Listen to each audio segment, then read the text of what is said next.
right, so I'm here with Maria Tortilla. Maria, how old are you? 37. Are you originally from Arizona? No, I was born and raised in Long Beach, California. In the LBC. Yup. And how long have you been out here in Arizona? About 12 years. 12 years. And what brings you out here? At first, the employment opportunities. I was a single mom, and I had a really good job out here. I was able to support my kid on my own. What kind of work were you doing? Mostly call centers, corporate offices, Bank of America, American Express. I've worked for anything from the Federal Transportation District to the cable company. And what's your current situation right now? Are you homeless? Yeah, I'm currently homeless. How long have you been homeless for? A year and 6 months. And how did you end up homeless? I started doing pills, and my parents got tired of it, so they said either I get cleaned up or I have to bounce because my nephew was in the house. So I decided to stay on the streets, and it turned into more than a week party. Party's still going. Initially, you just thought it was going to be like just experimenting, recreational, party thing? And that ended up being how long? A year and 6 months. A year and 6 months? Yeah. When you lived in Long Beach, were you messing with any substances? When I moved in with the father of my children, he got me to experiment with, but because I got pregnant at that point, I got myself together, and I decided to walk away from him and the substances and moved to Denver, and I was clean. I never did any drugs or anything until I moved here to Phoenix. Yeah. Started doing the pills. So you also lived in Denver? Yes. How was your experience out there? If I would have any triggers, I would go to counseling through my company's EAP program. But I did a lot of hustling, so I was always exposed to it. I just never allowed myself to touch them because it wasn't. But I would get professional help if I started to feel I just don't know what happened here. I don't know. Phoenix is crazy, huh? It's an epidemic out here. Yeah. So what do you do out here to survive? Anything that I have to. Steal. I mean, just anything. Anything, really. Do you boost from the stores? Yeah, every day. What about panhandling? No, I don't panhandle. I don't like to panhandle. Why is that? I feel like my parents raised me better than that. I was doing so well before I made that mistake. Yeah. And these people, most of the people we run into QT are barely making it themselves, paycheck to paycheck. And what gives me that right to say, hey, give me some of that fucking hard-earned money that you made and just give it to me so I can it off on drugs. Yeah. I kind of feel ashamed of myself to even ask somebody that shit because it's disrespectful. And how many kids do you have? I was raising my 5 kids by myself, yeah. What are their ages? 18, 12, 11, 7, and 6. Are they out here in Phoenix? Yeah, my oldest ones are with my brother, and my 2 youngest are with their dad in Texas. Okay. And do they know about mom's situation? Kind of, a little bit. You still keep in contact with them? No. No? So where do you usually sleep at night? Do you have a tent? No, bus stops, or I just don't sleep. I don't want to feel like I'm going to put myself make myself that vulnerable to be asleep by myself. So I just either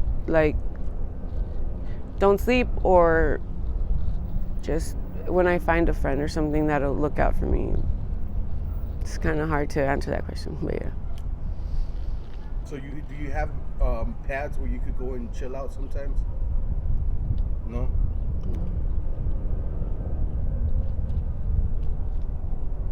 So how dangerous is it over here? No, it really depends. What do you mean dangerous? Do you see a lot of violence, a lot of stuff going down when you're out here in the streets? Well, yeah, it's a lot of stuff, but you really I mean, it just really depends if you stay in your lane, I guess, because I don't really mess with anybody, so I'm not really like, I can go anywhere and not really worry about anything, because I try not to steal from people and, you know what I mean, things like that. But yeah, I mean, like anything, if you're out there looking for it, it's like anything, it's dangerous. Yeah. Do you carry anything for protection? Yes, I carry a gun. Wink, wink. Bro, you're gonna get me assaulted. I'm just saying, I will refuse to disclose that information. Okay. All right. So when you were living back in Long Beach, how was your life? How was your childhood growing up? That's a difficult question to answer, because my childhood was good because my parents were good people. Like, they're hardworking immigrants. My older brother, he was always into gangs, and that kind of caused a lot of conflict in our household. Yeah. But he was really the only person. He was like the bad apple or whatever. Mm-hmm. But to kind of make up for that, like since 14, I started working, and I always did very well in school, try to make up for his. But then my little brother started following in his footsteps, and then he brought more conflict and more issues. But I mean, my dad had health issues as well. But I mean, pretty much for a gang-infested city, I had a pretty good childhood. My parents were good people, or are good people, and I mean, it was what it was. We grew up, you know, dealing with gangsters and stuff like that. Yeah. And that was just you and your siblings, right?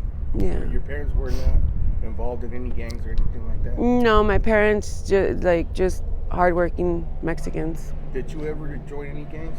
I never joined any gangs, no. I actually was part of a program that was to prevent gang involvement since I was 14. Yeah.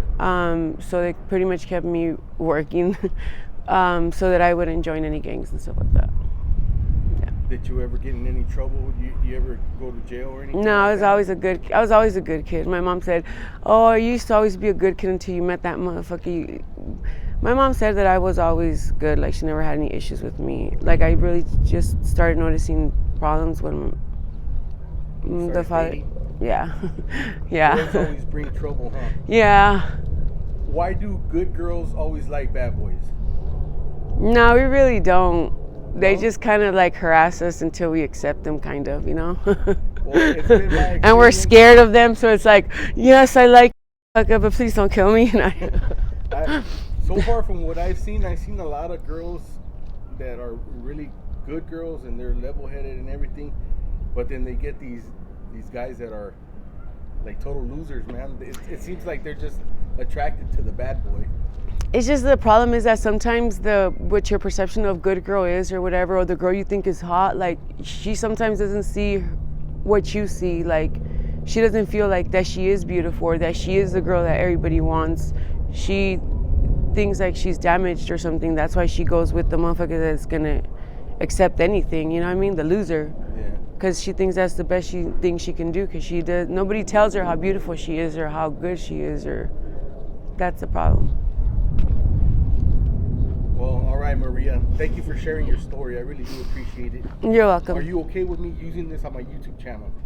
Yes. And just in case some of my subscribers want to reach out to you, do you have any social media, any Gmail, anything like that where they can contact you if they have any sort of donations or help that they want to offer you? Yes. My Cash App and my Facebook. Okay. I'll give that to you. Okay. All right, so I'll take all your information down and I'll link it on the description below. Okay. Thank you, Maria. Thank you.